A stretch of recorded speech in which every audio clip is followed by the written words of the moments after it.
kalau melihat Pak Purbaya ya ini warna yang berbeda gitu Bang. Artinya selama ini Menteri Keuangan kan terlihat dia seorang ekonom, kemudian di balik meja, terus kemudian jarang sekali, belum ada sepertinya sidak seperti ini. Berarti artinya ada kebijakan yang berbeda. Malah ada pernyataan yang menarik waktu pas memecat Pegawai 23 pegawai pajak kan, konferensi tuh.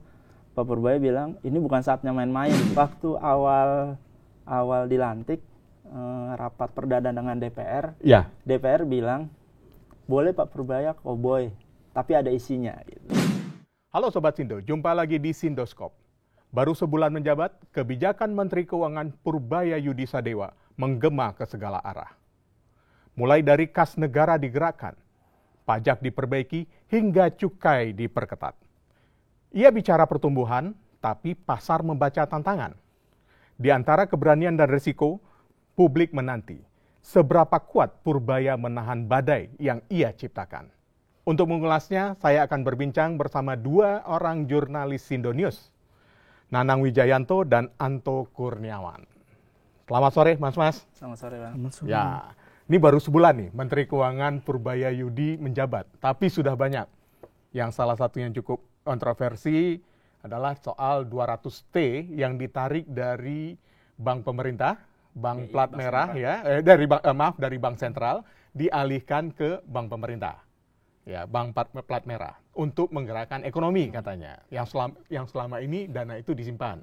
Kemudian Purbaya juga melakukan roadshow kemarin ke Jawa, Surabaya, sambil menikmati kuliner yang ada di daerah di Semarang, Surabaya, tapi juga melihat kinerja bawahannya di Kementerian Keuangan yang berada di daerah. Nah, kalau Mas-mas sendiri melihat ini gebrakan Purbaya ini memang ingin menunjukkan kerja atau seperti apa sebenarnya? Mungkin dari Mas Nanang atau Mas Anto dulu nih, Mas Nanang. Silakan. Kalau menurut saya memang kalau untuk Pak Purbaya ini memberikan warna yang berbeda dibandingkan Bu Sri Mulyani ya. Kalau untuk Bu Sri Mulyani ini kan dulu lebih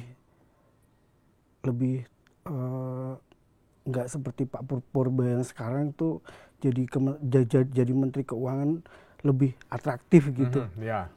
Terus memang kebijakannya juga berbeda dengan Menteri sebelumnya. Ini lebih untuk tidak menaikkan pajak, terus tidak menaikkan cukai gitu. Ya, itu agak berbeda ya.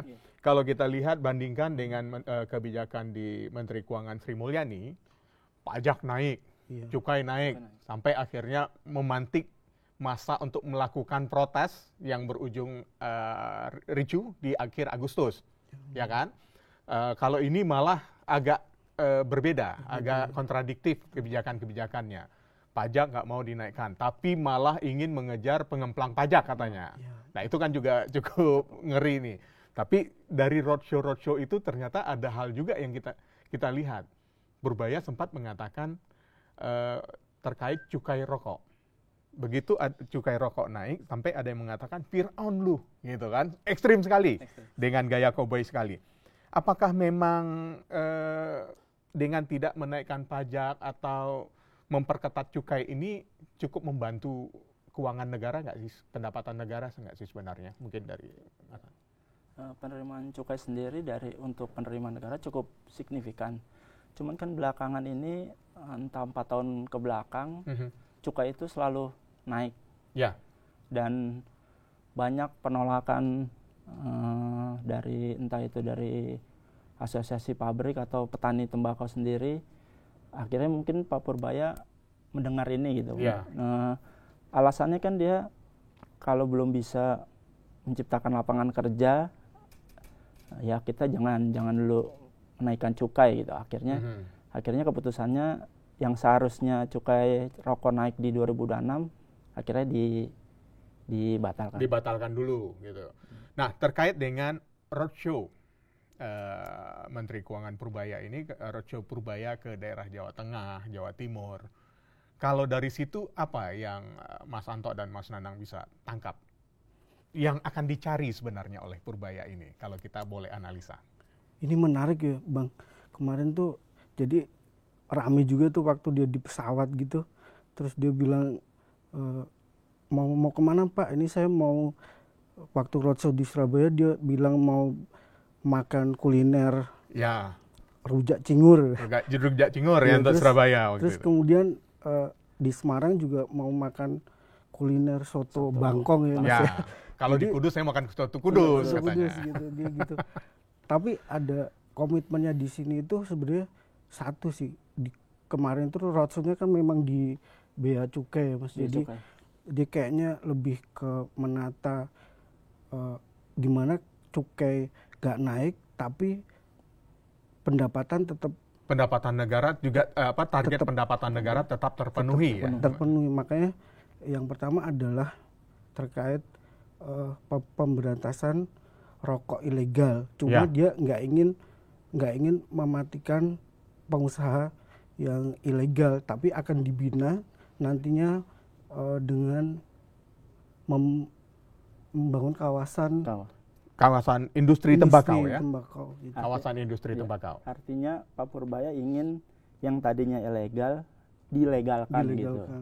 Ya, artinya bercukai. Kalau kita lihat selama ini keluhan dari petani tembakau atau industri industri rokok rumahan ini itu mereka keberatan untuk dengan memasang cukai itu karena tarif cukai yang cukup tinggi itu. Kalau dalam pandangannya Mas Anang Masanto. Ya, kalau menurut saya keberatannya itu karena semakin tinggi cukai kan mempengaruhi daya beli. Ya. Iya. Dengan daya beli rendah, rokok ilegal itu masuk dengan harga murah. Betul. Jadi lebih banyak yang dipilih. Kebocoran negaranya akan lebih tinggi artinya tinggi, ya, karena tidak rokok ilegal yang akan lebih masuk. Lebih banyak. Akhirnya karena tidak dibeli, akhirnya petani-petani ada beberapa petani tembakau di Temanggung kalau nggak salah itu sudah tidak dibeli lagi oleh pabrikan besar. Ya. Jadi mempengaruhi pekerja dan kesejahteraan umum untuk petani terutama tembakau. Untuk petani ya, petani tembakau. Dan ini tampaknya memang satu visi tampaknya dengan Presiden Prabowo yang ingin kesejahteraan rakyat itu yang menjadi kunci utama dalam pembangunan kita ya. Oke, ada hal yang kemudian kayaknya orang masih nggak lepas dari sosok Purbaya ini pada saat dilantik menjadi menteri. Pada saat dilantik jadi menteri, pasar rasanya kok nggak percaya. Harga terkoreksi semua lah ya, terkoreksi saham-saham, terutama di saham-saham perbankan. Tapi kemudian mengeluarkan kebijakan pertama yang cukup kontroversi, yang juga saling menyindir. Saya mengatakan saling menyindir, nanti akan kita bahas nanti saling menyindirnya itu. Pasar langsung hijau, respon positif. Bagaimana Mas Nanang, Mas Santo membaca ini?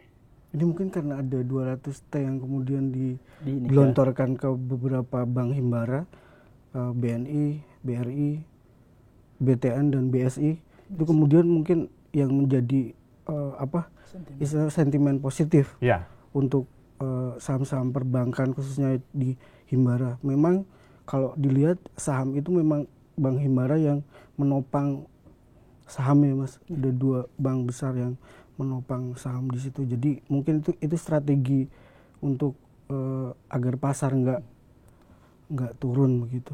Kalau dari Mas menurut saya sih Pak Purbaya nih, Menko Purbaya terbilang cermat ya melihat kondisi pasar saat dia dilantik. Ya.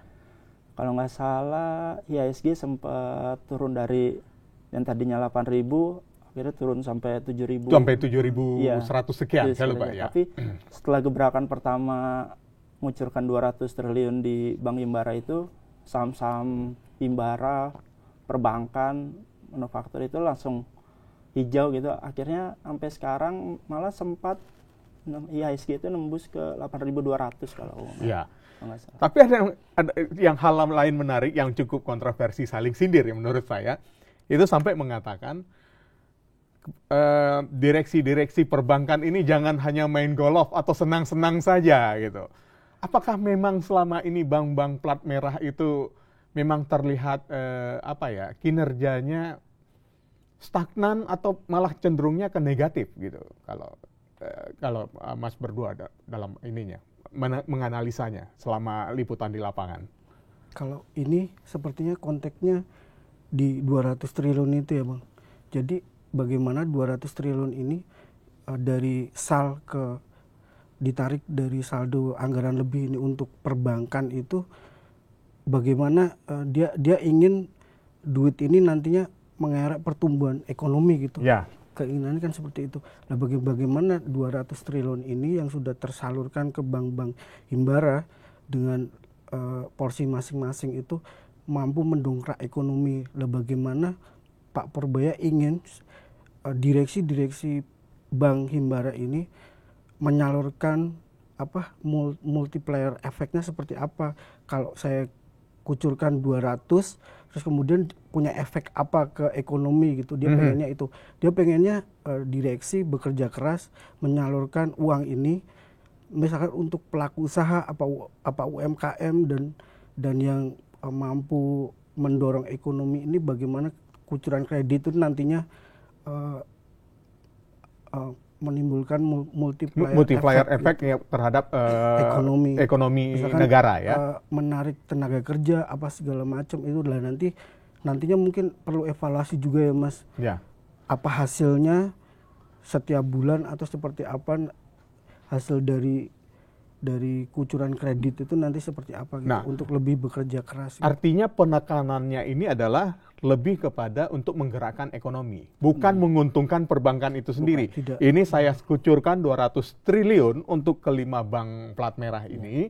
Jangan diputarkan, sampai ada ucapan itu kan, jangan diputarkan untuk membeli investasi atau membeli dolar. Falas, yang biasanya kan perbankan kan bermain cari amannya di situ kan. Kalau takutnya kalau diberikan salurkan kredit, biasanya takut khawatir ada kredit macet gitu. Penarikannya susah, akhirnya bank jadi rugi. Akhirnya kan para direksi bank akhirnya memutarnya biasanya fund manajernya akhirnya memutar di falas gitu. Nah, kalau kita akan memberikan evaluasi terkait ini, tadi kalau dari Mas Nanang menyebutkan tidaknya sebulan, tapi sebulan kalau saya rasa terlalu singkat. Berapa lama sih periodik yang kita berikan?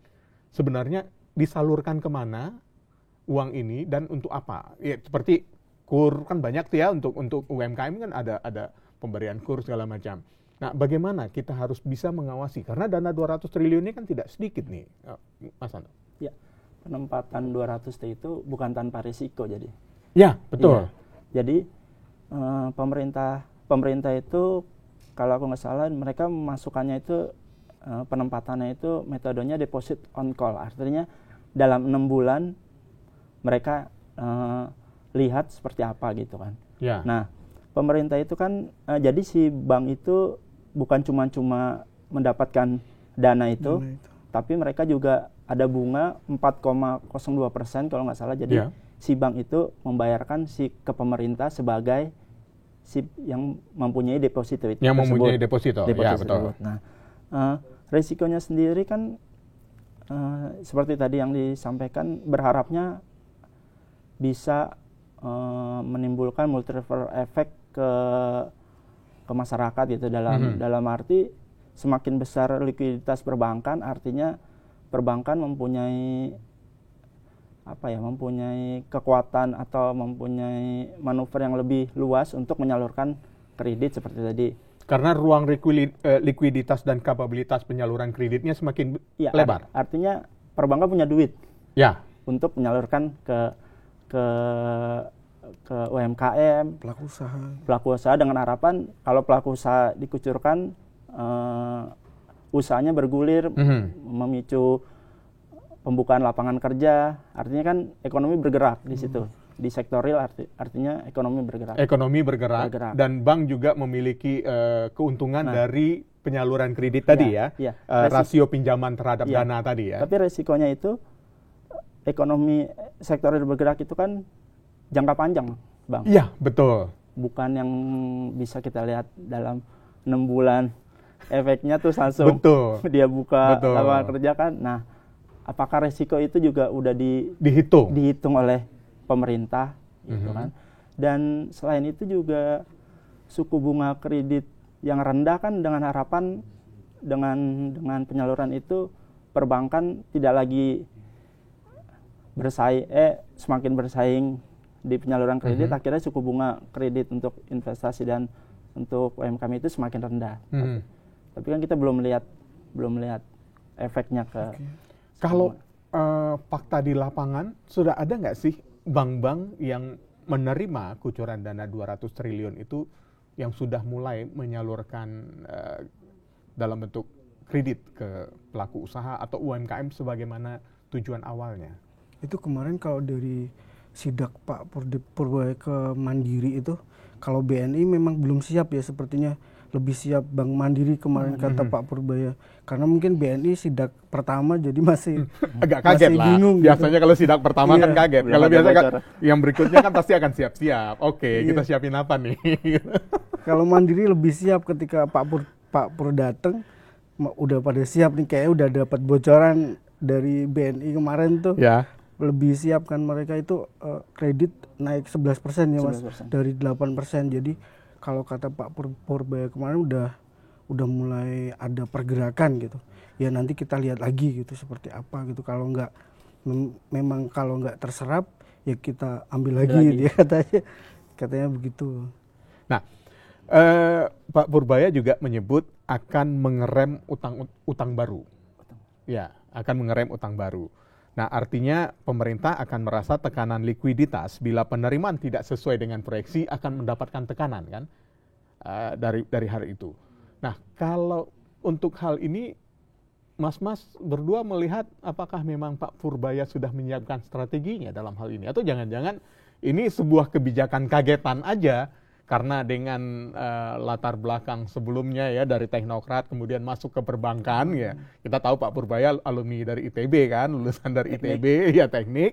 Kemudian masuk ke areal perbankan, ke investasinya pun juga banyak investasi di perbankan. Kemudian menjadi kepala LPS, Lembaga Penjamin Simpanan, tiba-tiba langsung yang disasar hanya bank-bank saja nih. Tidak berbeda dengan Menteri Keuangan sebelumnya Sri Mulyani yang mungkin berpikirnya secara makro gitu. Kalau Mas berdua melihatnya seperti apa sosoknya? Tapi sebelumnya juga sempat jadi deputi sama Pak Luhut ya. Oh iya, deputi betul di ekonomi ya. Deputi Kemenko Marves. Iya, Kemenko Marves betul. Maritim dan investasi. Pengalamannya memang dari Pak Luhut baru ke LPS ya Mas. Iya. Nah, kalau dengan gebrakan-gebrakan ini tampaknya memang sudah punya strategi atau hanya kebijakan sesaat saja nih kalau Mas Anto, Mas Nanang melihatnya? Kalau aku sih ngelihatnya mungkin ini sebagai salah satu strategi tadi ya. Nah yang kedua untuk menekan utang tadi, mungkin Pak Purbaya ingin fokus ke penerimaan pajak. Jadi kalau sebelumnya itu di Menkyu sebelumnya ada program tax amnesty, nah Pak Purbaya ini justru menolak, akan menghapus katanya. Pak Purbaya lebih pengen mengejar pengemplang pajak ini bukan diampuni tapi memang harus dikejar untuk bayar pajak gitu. Artinya kalau saya melihatnya kayak seperti prinsip-prinsip di negara-negara Commonwealth, orang kaya harus membayar pajak lebih besar kan itu harusnya kan gitu. Kalau kita lihat perbedaan ini dengan target-target seperti itu sebenarnya cukup nggak sih untuk menutupi proyeksi pendapatan negara dengan mengejar pengemplang pajak ini? Kalau sebelumnya kan lebih banyak pengampunan, tax amnesty ya dalam bentuk pengampunan. Sebenarnya kan kalau dilihat utang-utang pajak pengusaha-pengusaha kakap itu kan banyak sekali ternyata utang-utang pajak mereka. Cukup nggak sih sebenarnya untuk menutupi itu? Kalau sejauh ini sih kita belum bisa melihat sejauh mana, tapi kalau dari yang diincar pengemplang pajak yang sampai 2025 ini kalau nggak salah 60 triliun. Ya. Tapi yang baru masuk itu 7 triliun. Betul kan masih jauh dari target. Jadi masih jauh dari target. Nah, selain itu juga ini ya Mas Anto, perbaikan sistem ya. Di Kortak dia juga komitmen mau memperbaiki sistem Kortax yang selama ini banyak dikeluhkan juga sama masyarakat. itu juga akan diperbaiki, artinya termasuk salah satunya langsung menelpon sendiri. Betul. Bener banget. Itu langsung menelpon sendiri. Terus, apa sih sebenarnya cerita pada saat Pak Purbaya nelpon itu? Purbaya nelpon sendiri untuk ke hotline untuk Cortex itu. Terus dia sempat bilang apa ya? Agak ini tipu-tipu apa gimana gitu. Karena memang banyak dikeluhkan sendiri Cortex itu dengan persiapan yang cukup lama tapi tidak maksimal gitu.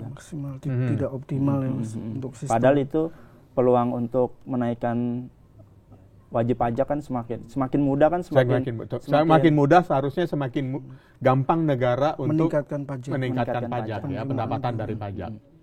Tapi justru banyak error yang terjadi gitu. Terus di samping itu juga kemarin yang lagi rame juga ada 20 lebih pegawai pajak yang dipecat karena itu gimana ceritanya? Itu artinya kan memang benar-benar Pak Purbaya ingin lebih baik gitu ke depannya. Kan di sektor pajak kan ada beberapa juga udah tadi sistem kortak, terus kemudian yang tadi tax amnesty. Artinya ingin benar-benar menunjukkan bahwa kalau memang ada jajaran di bawahnya yang tidak mampu bekerja untuk memenuhi target, langsung diberikan sanksi. Malah ada pernyataan yang menarik waktu pas memecat pegawai 23 pegawai pajak kan konferensi tuh. Pak Purbaya bilang ini bukan saatnya main-main gitu. Iya, betul. Ya, jadi istilahnya nggak ada ampun, maksudnya sebagai shock terapi mungkin bagi Ditjen Pajak sendiri kalau sekarang saatnya untuk semakin menghujat penerimaan. Apakah ini Purbaya ingin menunjukkan di kementerian saya saja sudah saya lakukan seperti ini. Ini dana 200T yang saya salurkan ke bank-bank plat merah, bank-bank pemerintah, bank himbara. Ya kalau sekarang bukan himbara lagi ya, Bank Danantara namanya karena mereka di bawah Danantara kan.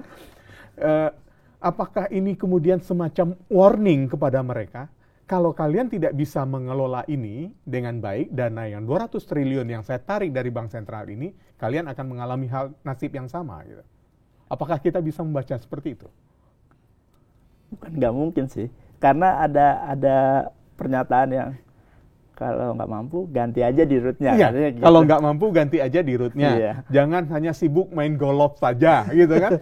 Itu kan yang paling ekstrim, kalau nggak mampu ganti saja di rootnya. Tapi dengan nada candaan, jangan saja hanya main golf saja kan? Itu dengan nada candaannya yang disampaikan oleh Purbaya. Nah, apa pertaruhan yang sebenarnya yang ingin dipertahankan oleh Purbaya dengan ini saya narik uang yang tidak sedikit dari Bank Sentral. Ini kan merupakan cadangan negara kan yang ada di Bank Sentral senilai 200 triliun. Ini disalurkan yang selama ini ngendon, nggak diapa-apain gitu. Nah, apa sebenarnya pertaruhan yang akan diterima oleh Purbaya kalau seandainya ternyata konsep ini gagal? Apakah akan berdampak lebih besar lagi terhadap ekonomi kita? Artinya target utamanya kan pertumbuhan ekonomi, Bang. Ya, betul. Gak main-main loh, target pertumbuhan ekonominya 8 loh katanya. 8, tapi kan butuh waktu apakah setahun atau 2 tahun, kan kayaknya lebih panjang. Betul. Lebih panjang dari itu. Tapi yang masuk akal sendiri, kalau aku nggak salah untuk tahun ini tuh mengejarnya itu 5,2. 5,2, betul. Artinya kita harus lihat di akhir tahun apakah penempatan dana ini mampu nggak mengangkat pertumbuhan ekonomi yang sebelumnya kalau nggak salah di kuartal sebelumnya 4, sekian, di bawah 5 ya. Iya, di bawah 5 apakah mampu. Artinya kalau memang mampu, artinya ada tren positif itu. Oke, artinya dari yang sebelumnya di bawah 5, kemudian ditargetkan untuk tahun ini 5,2, kalau itu tercapai, maka kita bisa meyakini target pertumbuhan ekonomi 8% itu akan terpenuhi. Ya, tapi memang ini Mas Santo, kalau untuk Pak Purbaya sendiri kebijakan di likuiditas penyaluran itu kan nggak bisa berjalan sendiri ya. Karena ekonomi juga dari pemerintah juga mengucurkan stimulus kemarin. Itu betul. Jadi satu, terus kemudian dia harus linear juga dari kebijakan moneter di. Dan stimulus itu juga tadi pada saat nggak tahu ya, kunjungan apa sidak yang ke BI ke Bursa itu juga disampaikan juga kan terkait dengan stimulus kan ya. Nah, stimulus ini sebenarnya juga tujuannya untuk menggerakkan ekonomi kah? Artinya mengejar supaya ya kalau kita bicara pertumbuhan ekonomi, kalau seandainya di bawah UMKM pelaku usaha itu tidak bergerak barangnya atau produksinya, artinya ekonomi kita stagnan. Nah, apakah memang itu saja yang itu dulu yang akan dikejar target pertumbuhan ekonomi supaya mencapai Indonesia makmur yang seperti dijanjikan oleh Presiden Prabowo? Iya, itu. Jadi kan seperti tadi, kebijakan itu kan semuanya harus linear, Bang. Yeah. Dari fiskal tadi si 200 triliun. Kemudian ada juga dari moneter yang tugasnya Bank Indonesia. Dengan suku bunga dan kestabilan nilai rupiah. Nah, stimulus itu dia menyasar juga ke sektor real. Jadi ke ujungnya ke daya beli tadi. Entah itu dengan bansos atau dengan diskon tiket pesawat. Ya, tahun lalu sudah liburan kemarin sudah diberikan diskon. Ini juga akan diterapkan lagi untuk menghadapi masa liburan Natal dan Tahun Baru. Artinya kalau semua itu bergerak, sektor real bergerak, fiskal moneter, sentimen positif dari bursa, artinya kan pertumbuhan ekonomi akan terus menunjukkan tren yang positif juga ya. Tapi memang tidak cuma tidak cuma mengandalkan 200 triliun ya, tapi sektorial juga harus bergerak. Makanya 200 triliun itu bagaimana Pak Purbaya mengawal betul bagaimana mengangkat sektorial. Apakah nanti kredit itu dapat diterima di sektor otomotif misalkan, apa dia tekstil yang lagi goyang juga, misalkan di rokok juga yang lagi goyang seperti itu. Apakah nanti kredit itu dengan tergantung perbankannya juga, apakah kredit itu nanti bagaimana penyalurannya, diberikan kemudahan segala macam sehingga pelaku-pelaku usaha ini mau gitu Bang, mau ya saya boleh dong pinjem apa segala macam untuk kembali bergeliat gitu. Ini saya yakin Mas Anto, Mas Nanang sudah lama ngepost di peliputan ekonomi dan juga ada penugasan-penugasan di Kementerian Keuangan gitu ya. Ini sekarang kita beralih ke pembahasan soal gaya komunikasi. Nah, ini di awal tadi kita juga sempat nyinggung nih, membandingkan antara gaya komunikasi menteri yang sebelumnya, Sri Mulyani, dengan yang sekarang, Purbaya yang agak koboi. Bahkan pada saat sertijab pun, Sri Mulyani mengingatkan, ini bukan sebagai kepala LPS lagi, jadi gaya aksi koboinya kurangin. Kalau mas-mas berdua ngelihat gaya komunikasi Purbaya ini seperti apa? Jangan, kalau saya memang harus kayak gitu Pak Purbaya. Jangan diubah ya. Iya, udah jangan kayak diubah gitu aja, ya. Pak. Sosoknya Purbaya yang sekarang tuh harus dipertahankan ya. Dengan ceplas-ceplosnya, dengan ini, jadi selama 15 tahun pergantian menteri kan ya, kita lihat Ibu Sri Mulyani dengan kritiknya yang utang, pajak, itu aja kritisnya. Kritikannya ini menampilkan gaya yang beda gitu.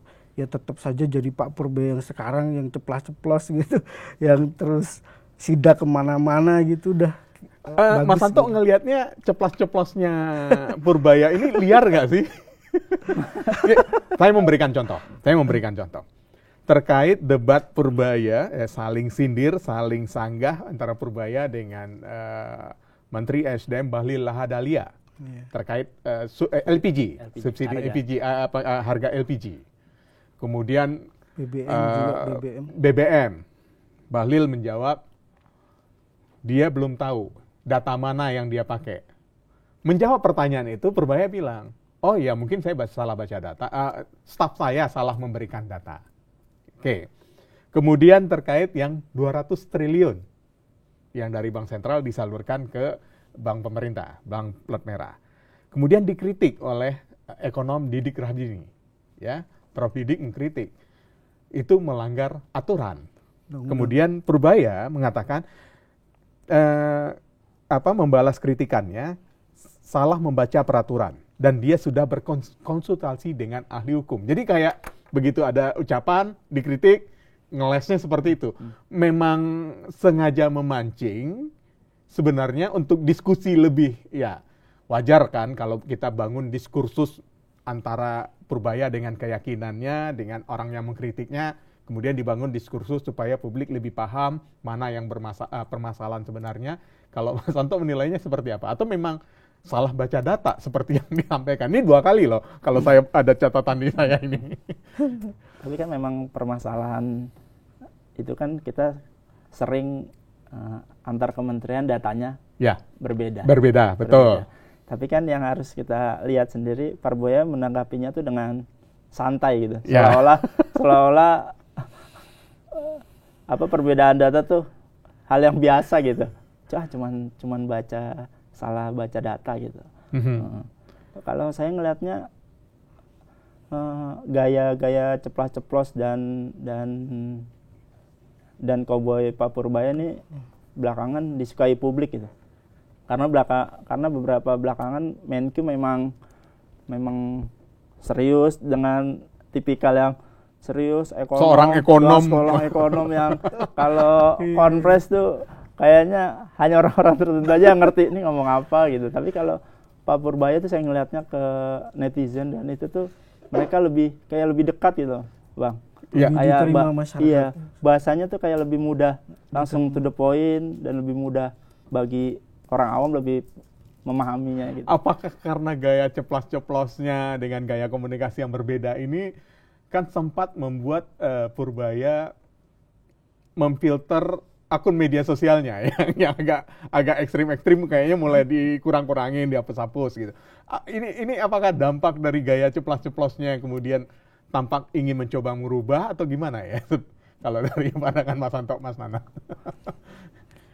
Kalau saya sih kalau melihat Pak Purbaya ya ini warna yang berbeda gitu, Bang. Artinya selama ini Menteri Keuangan kan terlihat dia seorang ekonom, kemudian di balik meja, terus kemudian jarang sekali, belum ada sepertinya sidak seperti ini. Berarti artinya ada kebijakan yang berbeda, tidak hanya menaikkan pajak saja, terus tidak hanya misalkan ini terus utang segini. Itu kan komitmen Pak Purbaya memang nggak akan menaikkan pajak terus-menerus.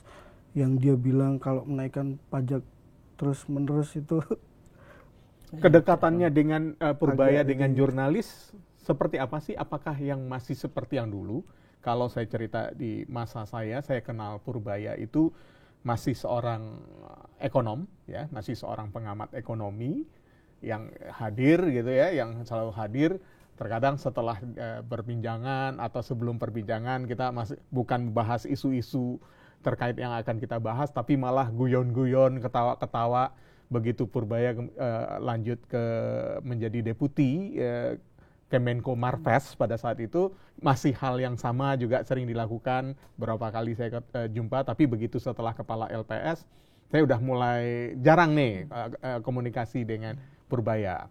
Sampai sekarang pada saat menjadi Menteri Keuangan. Kalau Mas Anto, Mas Nanang melihatnya masih akrab nggak sih sebenarnya Purbaya ini dengan jurnalis? Atau jangan-jangan sudah mulai ada gap nih gitu? Enggak, Bang. Kemarin kalau lihat di setiap konvers gitu, dia kan memang gayanya seperti itu. Ya. Yang murah senyum, terus dikit-dikit jempol gitu. Betul. Jempol dulu, Pak. Jempol dulu gitu. Jadi memang sama wartawan lebih akrab ya mungkin, dan lebih dapat engagement juga, banyak engagement yang wartawan dapat gitu, karena bicaranya juga sering kayak gitu ya. Hal yang bisa saya tangkap dari yang Mas Nanang jelaskan ini adalah narasi yang dikeluarkan, yang diucapkan oleh Purbaya adalah merupakan narasi yang mudah dikutip oleh teman-teman jurnalis dalam mengembangkan berita. Betul. Karena langsung poinnya dapat. Narasinya singkat, tapi kita bisa mengalir dalam menuliskan berita itu atau menginformasikan berita itu. Langsung, kalau bahasa kita langsung headline ya. Iya, bisa langsung jadi headline gitu ya. Ini perlu diubah nggak sih? Karena ada yang mengatakan, apalagi Purbaya sendiri pada saat ditegur sama Sri Mulyani waktu sertijab, oh ya saya gaya koboi, oke lah saya mulai kurangin. Ini perlu diubah nggak sih sebenarnya komunikasi ini? Nggak perlu Bang.